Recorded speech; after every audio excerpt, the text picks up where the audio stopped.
സകല മഹത്വവും എൻ്റെ കർത്താവിന് ഞാൻ ആദ്യം തന്നെ അർപ്പിക്കും. സകല മഹത്വം. എൻ്റെ സ്നേഹം അങ്ങേക്കു മാത്രം, വേറെ ആരും കവരുകില്ല.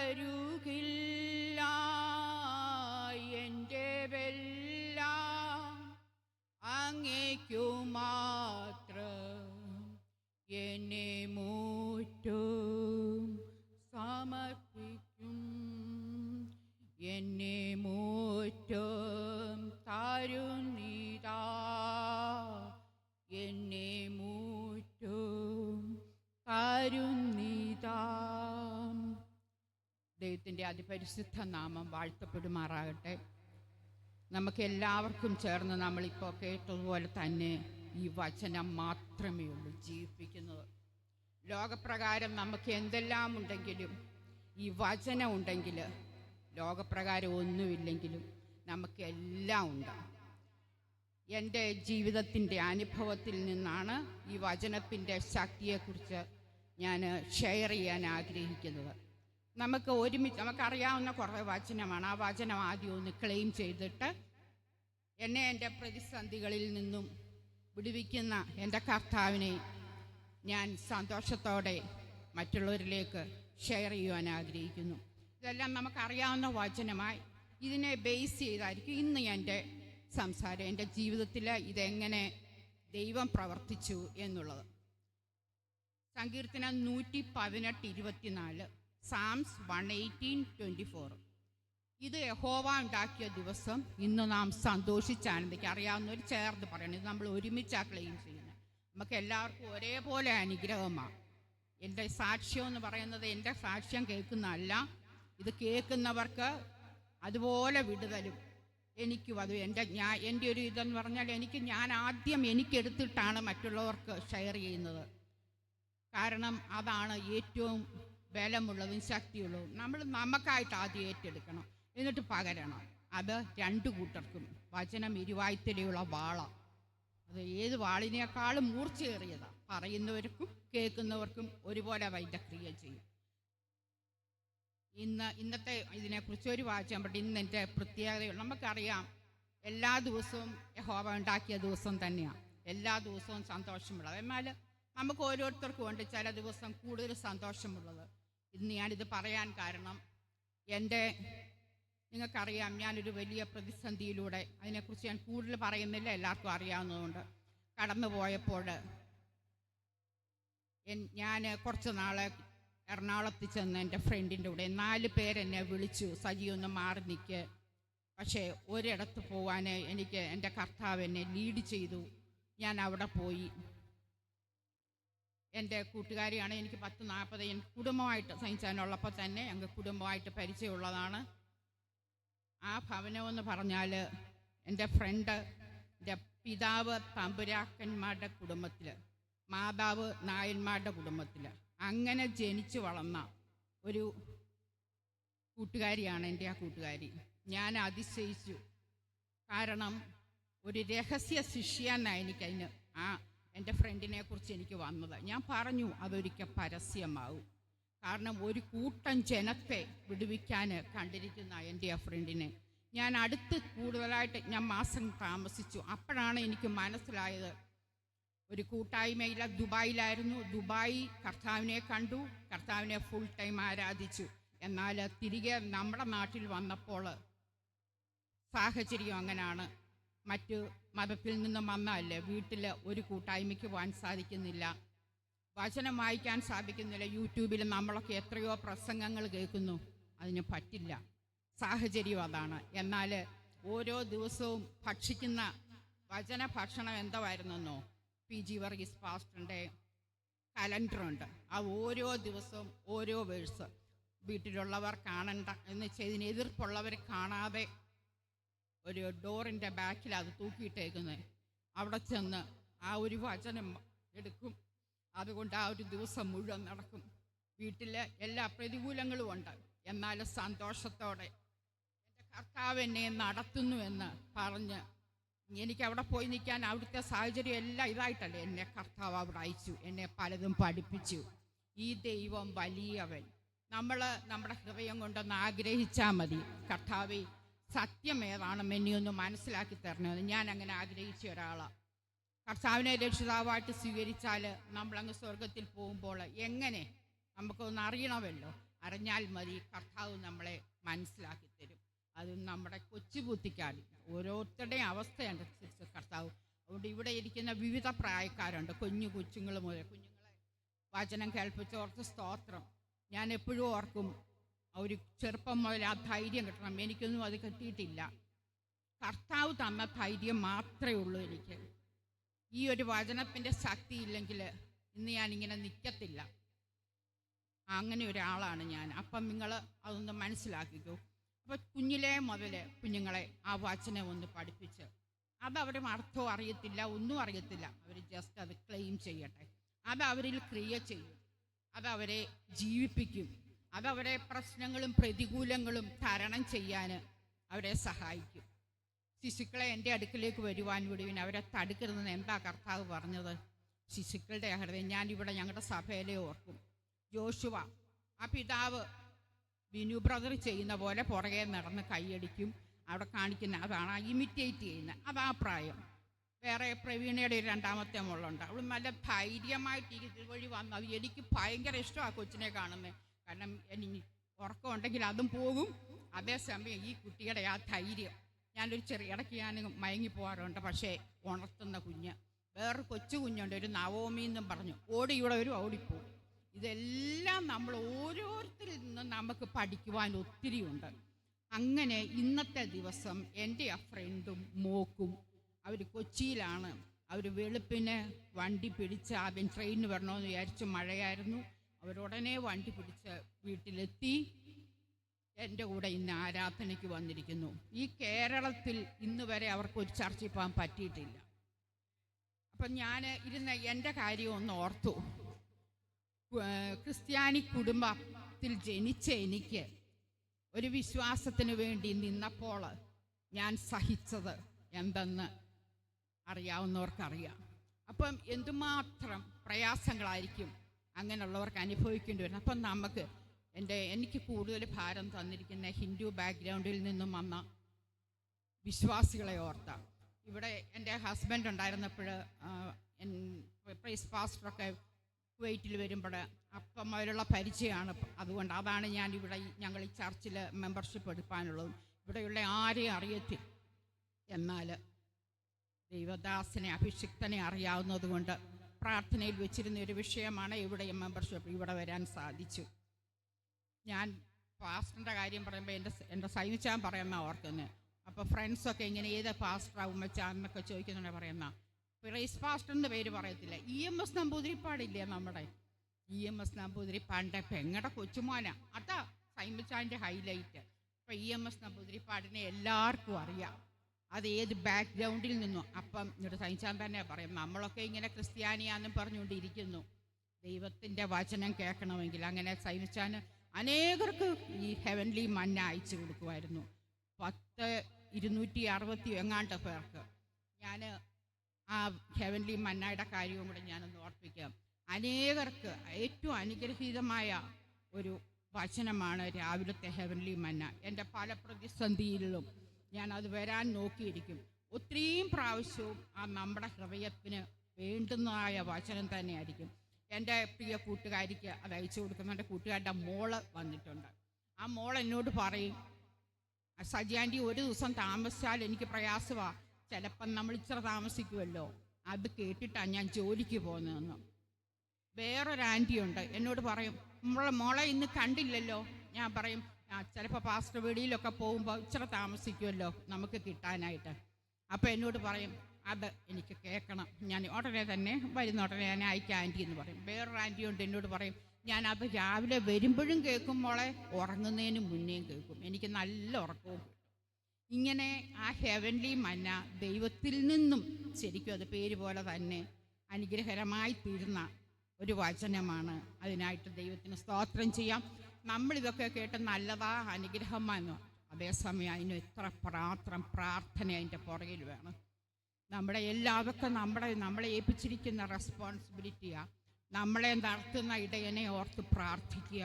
അവർ ഓരോ ദിവസവും സ്പെഷ്യൽ അഭിഷേകത്തിൽ നിന്നാലേ ഈ കാലത്ത് പറ്റത്തുള്ളൂ. കാരണം കർത്താവിൻ്റെ വരവ് ഏറ്റവും അടുത്തു. അതിൻ്റെ എല്ലാ ലക്ഷണങ്ങളും നമ്മളെ കാണിച്ചുകൊണ്ടിരിക്കുക. അതേസമയം മറ്റേ സൈഡിൽ കൂടെ അവൻ മഹാക്രോധത്തോടെ ഇറങ്ങി വന്നിരിക്കുക. ജയം നമ്മുടെ കർത്താവിനാണ്. നമ്മൾ ആ ജയത്തിൽ നിന്നും നമ്മൾ ജയം കൽപ്പിക്കണം, നമ്മൾ പ്രഖ്യാപിക്കണം. നമ്മൾ ജയാളികളാണ്, നമ്മൾ പൂർണ്ണ ജയാളികളാണ്. ഇന്ന് വർഷിപ്പിന് പാടിയ എല്ലാ പാട്ടുകളും എൻ്റെ ഫേവറേറ്റ് പാട്ടുകളാണ്. ഞാനത് ഓർത്ത് ദൈവത്തിന് 1000 സ്തോത്രം വീണ്ടും ഞാൻ പറഞ്ഞു. നേരാണ്, ലോകത്തിൻ്റെ മോഹം, ആ മോഹമല്ല. ഞാൻ ഓർത്ത് നമ്മളെന്നെ ലോകമോഹം കൊണ്ട് ഓടി നടക്കുകയാണ്, അല്ല. പക്ഷേ സത്യദൈവത്തെ തിരിച്ചറിയാത്തത് ലോകമോഹമാണ്. ആ സത്യദൈവത്തെ തിരിച്ചറിഞ്ഞു. അതുപോലെ തന്നെ ആ പാട്ടിലുണ്ട്, ആ വർണ്ണിക്കാൻ പറ്റുന്നില്ല ഇത്. അതേസമയം ദൈവമേ അതിൽ നിന്ന് ഞാൻ മാറിപ്പോകരുത്. അതുപോലെ എന്നെ നന്നായി അറിയും. ശരിക്കും ആ പാട്ട് ഞാൻ ഈയിടെ എല്ലാം പാടിക്കൊണ്ട് നടക്കുന്ന പാട്ടാണ്. കാരണം നമ്മളെ അറിയാവുന്നത് കർത്താവ് മാത്രമേ ഉള്ളൂ. എന്നെ സംബന്ധിച്ചിടത്തോളം എൻ്റെ ഭർത്താവിനും എന്നെ അറിയായിരുന്നു. എൻ്റെ ഭർത്താവ് എന്നെ വിട്ടുമാറിയപ്പോൾ എന്നെ അതുപോലെ അറിയാവുന്നത് ഈ ഭൂമിയിലാരുമില്ല. ഞാൻ ഒത്തിരി വേദനിച്ചിട്ടുണ്ട്, പ്രയാസപ്പെട്ടിട്ടുണ്ട്. പക്ഷേ ആ കർത്താവ്, എൻ്റെ ഭർത്താവ് എന്ന് പറഞ്ഞാൽ വചനമുണ്ടല്ലോ യെശയ്യാവിൽ, നിൻ്റെ സൃഷ്ടിതാവാണ് നിൻ്റെ ഭർത്താവ്. അവൻ സൈന്യങ്ങളുടെ യഹോവ, അവൻ പരിശുദ്ധനാണ്, സർവഭൂമിയുടെയും ദൈവമാണ്. പിന്നെ ഞാൻ എന്തിനാ ഭാരപ്പെടുമേ? ഈ ഭൂമിയിലുള്ള ആ വചനം എന്നിൽ ക്രിയ ചെയ്തപ്പോൾ മാത്രമാണ് എന്നെ നിർത്തിയത്.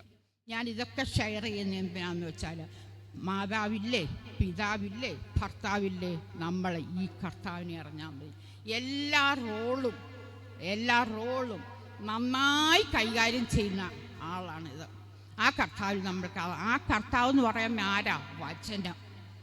വചനം നമ്മൾ കണ്ടെത്തി ഭക്ഷിക്കണം. നമ്മൾ ഹോട്ടലിൽ ചെല്ലുമ്പം മെനു നോക്കും, നമുക്ക് ഇഷ്ടമുള്ളതൊക്കെ പറയും. അതുപോലെ ഇതിലും ഉണ്ട് ആത്മാവിൻ്റെ ഭക്ഷണം. നമ്മൾ കണ്ടെത്തണം. അതിനുവേണ്ടി നമ്മളെ ഓരോരുത്തരെയും ദൈവം സഹായിക്കട്ടെ. നമ്മുടെ ഇന്നത്തേതല്ല, നമ്മുടെ അവസാനം എങ്ങനെ, നമ്മുടെ ലാസ്റ്റ് മൊമെൻറ്റിൽ നമ്മൾ കർത്താവിനോടൊപ്പമാണെന്നുള്ള ഉറപ്പ് പ്രാപിച്ചുകൊണ്ട് നമുക്ക് ഓരോ ദിവസവും നമുക്ക് ജീവിക്കാം. മത്തായി 16:18 ഞാൻ എൻ്റെ സഭയെ പണിയും, പാതാള ഗോപുരങ്ങൾ അതിനെ ജയിക്കയില്ല. തീർച്ചയായിട്ടും ഈ സഭ ഞാൻ ഓർക്കും ബോവാസിൻ്റെ വയലാണ്. ഇവിടെ വരുന്ന ആർക്കും ഒരിക്കലും ഒരു പട്ടിണിയും വരത്തില്ല. നമ്മൾ സ്റ്റഡിയായിട്ട് നമ്മളത് വചനം കേട്ട് നമ്മളത് ഏറ്റെടുത്ത് പാസ്റ്റർ പറഞ്ഞ പോലെ പ്രാർത്ഥിക്കേണ്ട വിഷയം നമ്മൾ തന്നെ പ്രാർത്ഥിക്കണം. എനിക്ക് പ്രാർത്ഥിക്കാൻ പറ്റാത്ത അവസ്ഥ വന്നിട്ടുണ്ട്, വചനം കേൾക്കാൻ പറ്റാത്ത അവസ്ഥ വന്നിട്ടുണ്ട്. എന്നാൽ ഞാൻ എപ്പോഴും എന്നോട് ബൈബിളിലെ ക്യാരക്ടർ ആരാ ഏറ്റവും ഇഷ്ടമെന്ന് ചോദിച്ചാൽ ഞാൻ ഡേവിഡെന്നേ പറയത്തുള്ളൂ. ലോകത്തിലെ എല്ലാ മനുഷ്യരും കടന്നുപോയ ആ പാത കടന്നുപോയ ഏക വ്യക്തി ഞാൻ നോക്കിയിട്ട് ഡേവിഡേ ഉള്ളൂ. അപ്പം ഈ സങ്കീർത്തനം എന്ന് പറയുന്നത് നമ്മളെ ഒത്തിരി ബലപ്പെടുത്തുന്നതാണ്. ആ സങ്കീർത്തനത്തിലൂടെ നമുക്ക് ബൈബിൾ മുഴുവൻ നമുക്ക് മനസ്സിലാക്കാൻ സാധിക്കും. എൻ്റെ അനുഭവമാണ് ഞാൻ പറയുന്നത്. ഓരോ വാക്കും എൻ്റെ അനുഭവത്തിലൂടെ ഞാൻ പറയുന്നത്. ആ ദാവീദ് ഇന്ന് ദേവദാസനകത്ത് പറഞ്ഞു, എന്തോ ചെയ്തത് ഇന്ന് പറഞ്ഞു, പ്രശ്നം വരുമ്പോൾ പ്രശ്നത്തെ അല്ല നോക്കുന്നത്, നേരെ ചെല്ലും കർത്താവിൻ്റെ സന്നിധിയിലേക്ക്. അവിടെ ചെന്ന് ദാവീദ് ചെയ്യുന്ന ഒരു കാര്യമാണ്, അത് ഞാനും ചെയ്തു. അതൊക്കെ അതുപോലെ തന്നെ ഒരു കാര്യം ഇതിനിടയ്ക്ക് പറഞ്ഞോട്ടെ. D.L. മൂഡി 18th സെഞ്ച്വറിയിൽ ജീവിച്ചിരുന്ന ഒരു ദൈവദാസനാണ്. ആ ദൈവദാസൻ്റെ ബൈബിൾ നോക്കിയാൽ അതിൽ മുഴുവൻ എഴുതിയിരിക്കുന്നത് ട്രൈഡ് ആൻഡ് പ്രൂവ്ഡ്. അതെന്താണെന്ന് ചോദിച്ചാൽ ശ്രമിച്ചു, വിജയിച്ചു, തെളിയിച്ചു. അപ്പോൾ ഈ വചനം നമ്മളും ട്രൈ ചെയ്യണം, പ്രൂവ്ഡ് ആണെന്നൊന്ന് നമ്മൾ കാണിക്കണം. അത് നമ്മളെ ഏൽപ്പിച്ചിരിക്കുന്ന ഉത്തരവാദിത്വമാണ്. അഭിഷിക്തം പറഞ്ഞതുപോലെ എൻ്റെ കാര്യം അങ്ങോട്ട് പ്രാർത്ഥിച്ചേരെ, പക്ഷേ പ്രാർത്ഥിക്കാൻ വയ്യാത്ത അവസ്ഥ വരും. നമുക്ക് വേണ്ടി ദൈവം ഒരുക്കും, ദൈവദാസന്മാരെയും ദൈവദാസികളെയും ഒരുക്കും. അതിനൊരു സംശയമില്ല. എൻ്റെ അനുഭവമാണ് ഞാൻ പങ്കുവയ്ക്കുന്നത്. ഓരോ ദിവസവും ഇവിടെ വരുമ്പോൾ ഞാൻ എല്ലാ സൺഡേയും എൻ്റെ ട്യൂസ്ഡേ ഇന്നെൻ്റെ വിടുതല എന്ന് പറഞ്ഞ് ഞാൻ വീട്ടിൽ നിന്ന് ഇറങ്ങും. തിരിച്ച് എനിക്ക് എന്നിൽ മനസ്സിലായാലേ ഞാൻ പറയത്തുള്ളൂ എനിക്ക് വിടുതലായെന്ന്. എനിക്ക് വിടുതലായിട്ടില്ല. പക്ഷേ ഒരു ദിവസമുണ്ട്, നമുക്കെല്ലാം ഇൻസ്റ്റൻ്റായിട്ട് വേണമെന്നല്ലേ നമ്മുടെ ഇപ്പോഴത്തെ പ്രത്യേകിച്ചത്തെ ആഗ്രഹം. പക്ഷേ ഇൻസ്റ്റൻ്റ് ആയിരുന്നില്ല. Slowly slowly slowly. ഏത് ദിവസമാണ് വിടുതലെന്ന് ചോദിച്ചാൽ എനിക്ക് പറയാൻ അറിയത്തില്ല. ഇപ്പം എനിക്ക് പറയാൻ പറ്റും ഓരോ ഡിഗ്രി ആയിരുന്നു. അതുകൊണ്ട് ഞാൻ അത് പറയാൻ കാരണം നമ്മൾ വീക്കായിട്ടിരിക്കുമ്പോൾ, നമുക്ക് പ്രാർത്ഥിക്കാൻ പറ്റാത്തപ്പോൾ നമ്മൾ ദൈവദാസന്മാരുടെ അടുത്ത്, ഇടയന്മാരുടെ അടുത്ത് പ്രാർത്ഥിക്കാൻ ചെല്ലണം. തല കുനിച്ചു കൊടുക്കണം. അവർ പ്രാർത്ഥിക്കുന്നത് 1 ഡിഗ്രിക്കുള്ള മാറ്റമായിരിക്കും. സാരമില്ല. നമ്മൾ വിചാരിക്കും മുഴുവനും മാറുമെന്നില്ല. ഡിഗ്രി അതൊന്നും വേസ്റ്റ് അല്ല. അതെല്ലാം ഒരു ഡെപ്പോസിറ്റാണ്. ഒരു ബാങ്കിലില്ലേ, നമ്മൾ ഓരോ മാസത്തെ ശമ്പളം ഇട്ടിട്ടല്ലേ അത് കൂടുന്നത്, അതുപോലെ അതങ്ങനെ. അപ്പോൾ പാതാള ഗോപുരങ്ങൾ ജയിക്കാത്തതാണ് സഭയിൽ നമ്മൾ ആരാധിക്കാൻ വരണം. അടുത്തത് മത്തായി 6:33. മുമ്പേ അങ്ങയുടെ രാജ്യവും നീതി അന്വേഷിപ്പിൻ. അതോടുകൂടെ ഞാൻ പറയും, ഉണ്മാനും ഉടുപ്പാനും പാർപ്പാനുമുള്ള നമ്മുടെ നീഡ്സിനെയൊക്കെ കർത്താവ് തരും. അത് നമ്മൾ വിശ്വസിച്ചേറ്റെടുക്കുക. വിശ്വാസത്തിൻ്റെ കാര്യം പറഞ്ഞാൽ നമ്മളിപ്പോൾ പറഞ്ഞൊരു കൊച്ചു കുഞ്ഞിനെ പോലെ ഞാനങ്ങനെ പ്രാർത്ഥിച്ചു. എൻ്റെ പ്രയാസത്തിൽ ഞാൻ പ്രാർത്ഥിച്ചു, ദൈവമേ എനിക്ക് വിശ്വാസം ഉണ്ടോയെന്ന് ചോദിച്ചാൽ ഉണ്ട്, പക്ഷേ പറ്റുന്നില്ല. എങ്ങനെ എനിക്ക് എക്സ്പ്ലെയിൻ ചെയ്യേണ്ടതെന്ന് അറിയത്തില്ല. ഒരു കൊച്ചു കുഞ്ഞിനെ പോലെ എനിക്കൊരു വിശ്വാസം തരണേന്ന് കർത്താവ് തന്നു. സകല മഹത്വം എൻ്റെ കർത്താവിന് കൊടുക്കുന്നു. ഇനി മർക്കോസ് 16:17-18. വിശ്വസിക്കുന്നവരാൽ ഈ അടയാളങ്ങൾ നടക്കും. എന്തോ വിശ്വസിക്കണ്ടേ? അത് എബ്രായർ 11:6 ദൈവത്തിൻ്റെ അടുക്കൽ വരുന്നവൻ ദൈവം ഉണ്ട് എന്നും അവനെ അന്വേഷിക്കുന്നവർക്ക് പ്രതിഫലം ലഭിക്കുന്നുവെന്നും നമ്മൾ അറിയണം. അത് നമ്മളെ മനസ്സിലിട്ടിട്ട് നമ്മളൊരു വിഷയത്തിന് വേണ്ടി നമ്മൾ പ്രാർത്ഥിക്കണം. കർത്താവ് അവിടെ പ്രവർത്തിക്കും. എൻ്റെ ഹസ്ബൻഡ് മരിച്ച്, അതാ വേറെ എൻ്റെ ജീവിതത്തിലെ വലിയൊരു അത്ഭുതം. ആ ഫ്യൂണറൽ കഴിയുന്നിടം വരെ എൻ്റെ കർത്താവ് എന്നെ കൈവെള്ളയിൽ നിർത്തി. ഇന്നും എനിക്ക് അത്ഭുതമാണ്. എനിക്കൊരു ഇതുണ്ട്, കർത്താവ് എനിക്കൊരു വചനം തന്നാൽ ഞാൻ നിൽക്കും, അല്ലെ അതുവരെ ഞാൻ സ്ട്രഗിൾ ചെയ്യും. അന്ന് എനിക്ക് തന്നത് മനുഷ്യരുടെ മുമ്പിൽ എന്നെ ഏറ്റുപറയുന്ന ഏവനെയും പിതാവിൻ്റെ മുമ്പിൽ ഞാനും ഏറ്റുപറയും. ആ ഒരൊറ്റ വചനമാണ് ഞാൻ അറിഞ്ഞ സത്യത്തിന് നിൽപ്പാൻ എനിക്ക് കൃപ തന്നത്. എൻ്റെ മക്കൾ വരെ എനിക്ക് കൂടെ ഉണ്ടെന്ന് ഞാൻ വിചാരിച്ചു. പക്ഷേ എനിക്കറിയാം അവരെ ബ്രെയിൻ വാഷ് ചെയ്യാൻ, അവർ ചെറുപ്പമല്ലേ, അങ്ങനെ എല്ലാം സംഭവിച്ചു. എന്നാൽ നിൽക്കേണ്ടത് ഞാനാ. എൻ്റെ കർത്താവ് എന്നെ നിർത്തി. അതിന് ഞാൻ എത്ര സ്തോത്രം, എനിക്ക് എങ്ങനെ പറയേണ്ടതെന്ന് പോലും അറിയത്തില്ല. എന്നാൽ ഞാൻ വിചാരിച്ചു ആ കർത്താവ് എന്നെ പിറ്റേ ദിവസവും അങ്ങനെ നിർത്തുമെന്ന്. ഇല്ല, അന്ന് രാത്രി മുതൽ ഞാൻ ഡൗണായി, മൈനസായി. അന്ന് മുതൽ 2 വർഷം എൻ്റെ കർത്താവ്, ഞാൻ കർത്താവ് മാത്രം എന്ന് പറഞ്ഞുകൊണ്ട് ഞാൻ ഫുൾ ടൈം അല്ല, അതൊന്നും എനിക്ക് പറ്റത്തില്ല. അവിടെ കർത്താവ് തുണ ചെയ്തു. അതാ ഞാൻ പറയാൻ വന്നത്. നമ്മുടെ വീക്ക് പോയിന്റ് വരും, തളരരുത്.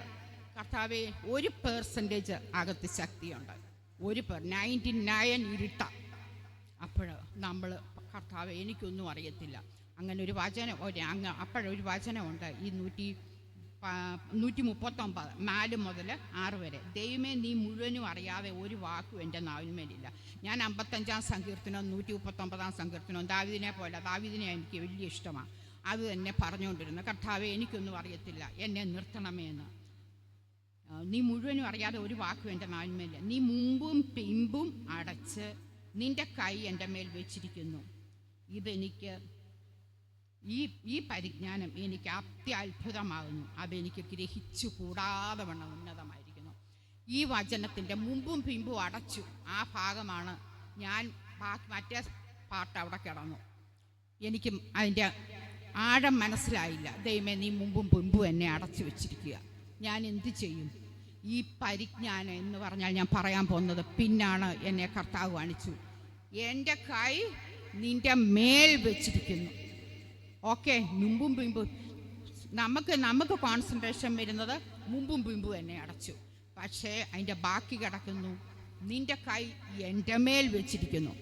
ആ കയ്യിൽ ഒരു കൈയാണ് എൻ്റെ ഫ്രണ്ട്, ആ കൈയുടെ ഒരു കൈയാണ് പ്രിയ ദേവദാസിൻ്റെ വചനം, ഹെവൻലി മന്നാതല്ല. അങ്ങനെ പല കൈകൾ എൻ്റെ മേലെ വന്നു. ആ പാർട്ട് അത് നമ്മൾ പരിശുദ്ധാത്മാവിലൂടെ മനസ്സിലാക്കിയാൽ മാത്രമേ നമുക്ക്, അത് ഞാൻ പറഞ്ഞത് ഇത്രയേ ഉള്ളൂ, അവരവർക്ക് വേണ്ടത്, എനിക്കുള്ളതായിരിക്കത്തില്ല മറ്റുള്ളവർക്ക് കിട്ടുന്നത്, അവരവർക്ക് വേണ്ടത് കർത്താവ് അതാത് സമയം തന്നിരിക്കും. ഈ ദിവസം എനിക്ക് ഇവരെ പ്രിയ മോക്കിനി ഇനിയല്ല ആകെ 2 സൺഡേസേ ഉള്ളൂ. കഴിഞ്ഞ സൺഡേ വരാമെന്ന് വിചാരിച്ചു, നടന്നില്ല. അത് മുന്നമേ എൻ്റെ കർത്താവ് എനിക്ക് കാണിച്ചു തന്നു, ഇത് വലിയ പ്രയാസമുള്ള കാര്യമാണ്. അതുപോലെ തന്നെ ഇന്നും. എന്നാൽ ജയാളിയായ കർത്താവ് നമുക്ക് ജയം തന്നു. ഇന്ന് മുതൽ ആ കുഞ്ഞുങ്ങളായിരിക്കുന്ന സ്ഥലത്ത്, അത് പല രാജ്യങ്ങളിലാണ്, അവിടെ അവർക്ക്, ഇവിടെ എൻ്റെ ഫ്രണ്ടുണ്ട്, ആരാധനയ്ക്ക് പോകുവാൻ ഒരു വഴി തുറക്കുവാൻ, അതിനുള്ള ഒരു സ്വാതന്ത്ര്യം ലഭിക്കാൻ കർത്താവ് ഇടയാക്കുമെന്ന്. മക്കൾ ഏത് രാജ്യത്താണെങ്കിലും അവിടെ അവർക്ക് വേർഡ് ഓഫ് ഗോഡുള്ള ഒരു ചർച്ച് കർത്താവ്, അതുപോലെ നമ്മുടെ കുഞ്ഞുങ്ങളും എവിടെയായിരുന്നാലും അവർക്ക് വേർഡുള്ള ഒരു ചർച്ച് കർത്താവ് കാണിച്ചു കൊടുക്കുമെന്ന് ഇന്ന് ഞാൻ വിശ്വാസത്താൽ ഏറ്റുപറയുന്നു. നമ്മുടെ കർത്താവ് വലിയവൻ, വലിയവൻ, വലിയവൻ. ഇനി ഈ പരിജ്ഞാനം എന്ന് പറഞ്ഞാൽ ദൈവത്തെക്കുറിച്ചുള്ള ജ്ഞാനമാണ് പരിജ്ഞാനം. മാനുഷ്യ ബുദ്ധിയുണ്ട്, അണ്ടർസ്റ്റാൻഡിങ് ഓഫ് മാൻ. അതുപോലെ തന്നെ മനുഷ്യൻ പ്രാപിക്കുന്ന ജ്ഞാനമുണ്ട്, അത് വിസ്ഡം, കോമൺ സെൻസ് എന്നൊക്കെ നമുക്ക് പറയാം. പക്ഷേ ഈ പരിജ്ഞാനം, knowledge of Holy One our God, അതുണ്ടെങ്കിൽ ബാക്കി രണ്ടും പുറകെ വരും. നമ്മൾ അങ്ങനല്ല. നമ്മൾ അറിയാനായിട്ട് നമ്മൾ നല്ല കോളേജ് ഏതാണ്, നല്ല യൂണിവേഴ്സിറ്റി ഏതാണ്, അവിടോട്ടാണ് നമ്മുടെ കോൺസെൻട്രേഷൻ. അത് നമുക്ക് മാറ്റിയിട്ട് ഇത് അറിയാനുള്ള ജ്ഞാനം. ശലോമോൻ ചോദിച്ചു അല്ലേ, ജ്ഞാനം ചോദിച്ചു, അവനെല്ലാം കൊടുത്തെന്ന് പറഞ്ഞു. പരിജ്ഞാനമല്ല അവൻ ചോദിച്ചത്, ജ്ഞാനമാണ് ചോദിച്ചത്. നമുക്ക് പരിജ്ഞാനം ചോദിക്കാം, നമ്മുടെ കുഞ്ഞുങ്ങൾക്ക് വേണ്ടി പരിജ്ഞാനം ചോദിക്കാം. ഇന്നത്തെ ദിവസം കർത്താവ് വലിയത് ചെയ്യും. പ്രിയ അഭിഷക്തൻ പറഞ്ഞ പോലെ തന്നെ എക്സാം എഴുതുന്ന കുഞ്ഞുങ്ങൾക്ക് നല്ല റിസൾട്ട്. ഇത് ഇത്രയും നമ്മൾ ഷെയർ ചെയ്തത് നമ്മുടെ മൈൻഡിൽ വെച്ചുകൊണ്ട് നിങ്ങളുടെ ആവശ്യങ്ങൾ അത് എന്ത് തന്നെയാണെങ്കിലും നിങ്ങൾ പറയുക. തീർച്ചയായിട്ടും നമ്മുടെ കർത്താവ് നമുക്കത് നടത്തിത്തരും. ജോലി അന്വേഷിക്കുന്നവരുണ്ട്, വിവാഹപ്രായമായ കുഞ്ഞുങ്ങളുണ്ട്, കുഞ്ഞുങ്ങളില്ലാത്ത കപ്പിൾസുണ്ട്. അവർ എല്ലാവരും എന്ത് വിഷയമായിക്കൊള്ളട്ടെ, ഇത് നമ്മുടെ എയിം എന്താണ്? നിത്യജീവൻ. ആ നിത്യജീവനെ നമ്മൾ ബേസ് ആക്കിക്കൊണ്ട് നമ്മൾ ഈ ഭൂമിയിൽ നമുക്ക് വാഴാനാണ് കർത്താവ് നമ്മളെല്ലാം സൃഷ്ടിച്ചത്. നമ്മളിപ്പോഴും കിടന്ന് യാചിക്കുക. ആ സ്റ്റേജ് മാറിയിട്ട് നമുക്ക് വേണ്ടത് കർത്താവ് അതാത് സമയത്ത് നമുക്ക് തരും എന്നുള്ള ഉത്തമ ബോധ്യത്തോടെ, ഉത്തമ വിശ്വാസത്തോടെ, ഒരു കൊച്ചു കുഞ്ഞിൻ്റെ വിശ്വാസത്തോടെ നമുക്ക് മുന്നോട്ട് പോകാനായിട്ട് ദൈവമായ കർത്താവ് നമ്മളെ ഓരോരുത്തരെയും സഹായിക്കട്ടെ. വീണ്ടും കർത്താവിൻ്റെ സന്നിധിയിൽ എന്നെ താഴ്ത്തുന്നു, എല്ലാവരുടെയും പ്രാർത്ഥനയെ ചോദിക്കുന്നു. ഈ സഭയിൽ ഞാൻ പുതുതായിട്ട് വന്നെങ്കിലും പല വിശ്വാസികളുടെ പ്രാർത്ഥന എൻ്റെ പുറകിലുണ്ടായിരുന്നു. അതുപോലെ എനിക്ക് തന്ന ആത്മീയ ഫ്രണ്ട്സിനെ ഓർത്ത് ഞാൻ ഏറ്റവും സ്തോത്രം ചെയ്യും. എൻ്റെ ബിൽഡിങ്ങിൽ തന്നെ എൻ്റെ സിസ്റ്ററും എൻ്റെ ഹസ്ബൻഡും എൻ്റെ അവരുടെ കുഞ്ഞുങ്ങളെല്ലാം, അവരുടെ എല്ലാ ഹെൽപ്പുകളും എനിക്ക് ഈ ഭൂമിയിലേക്ക് ആവശ്യമുള്ളത് എനിക്ക് ലഭിച്ചുകൊണ്ടിരിക്കുന്നു. അതിനായി സ്തോത്രം ചെയ്യുന്നു. നിത്യത വരെയുള്ളത് ആത്മീയ ഫ്രണ്ട്സിൻ്റെ കൂട്ടായ്മ, അതെനിക്ക് എത്ര പറഞ്ഞാലും എനിക്ക് തീരത്തില്ല. സകല മഹത്വം എൻ്റെ കർത്താവിന് കൊടുക്കുന്നു. ഞാൻ എൻ്റെ കർത്താവിനോട് ചോദിച്ചു, ഈ 2 വർഷം ഞാൻ എവിടെയായിരുന്നെന്ന് എൻ്റെ ഫ്രണ്ട്സിനോട് എന്നോട് കർത്താവ് പറഞ്ഞു, നീ പറ, നീ എൻ്റെ ക്ലാസ്സിലായിരുന്നെന്ന്. യെസ്, ഞാൻ എൻ്റെ കർത്താവിൻ്റെ ക്ലാസ്സിലായിരുന്നു 2 വർഷം. പ്രിയ ദേവദാസൻ 19 സെപ്റ്റംബർ 2023 ലൈവിലൂടെ ഒരു പ്രൊഫസി പറഞ്ഞു, സജി ആൻറ്റി ഉടനെ എണ്ണീക്കും. ഞാനത് അന്നും ഇത് തന്നെ ഞാൻ പോയി അത് എഴുതിയെടുത്ത് അതിൽ കൈവച്ച് ഞാൻ പ്രാർത്ഥിച്ചു. കുറേ നാൾ ഞാൻ പ്രാർത്ഥിച്ചു. അതൊക്കെ ഞാൻ പറയുന്നത് എന്തിനാണെന്ന് വെച്ചാൽ അതിനൊക്കെ അനുഭവമുണ്ട്. പിന്നെ നിങ്ങൾക്കറിയാം, എനിക്ക് കരുണയെ തന്നു. എനിക്ക് തന്നെ നിൽക്കാൻ പ്രയാസമായിരുന്നു. കരുണ എൻ്റെ വേറൊരു കയ്യാണ്. വേറൊരു സന്തോഷ വാർത്തയുണ്ട്, ഇവിടെ എല്ലാ സഭയിലുള്ള എല്ലാവർക്കും അറിയാം. കരുണയ്ക്ക് ജോലിയായി. 27 ചെന്നൈയിൽ ഒരു മൾട്ടിനാഷണൽ കമ്പനിയിൽ ജോയിൻ ചെയ്യാൻ പോവാണ്. ആ കുഞ്ഞിനെയും ദൈവം അനുഗ്രഹിച്ചു. ദൈവം നമ്മളെ ഓരോരുത്തരെയും അനുഗ്രഹിക്കട്ടെ. ഏറ്റവും വലുത് കർത്താവിന് മഹത്വം.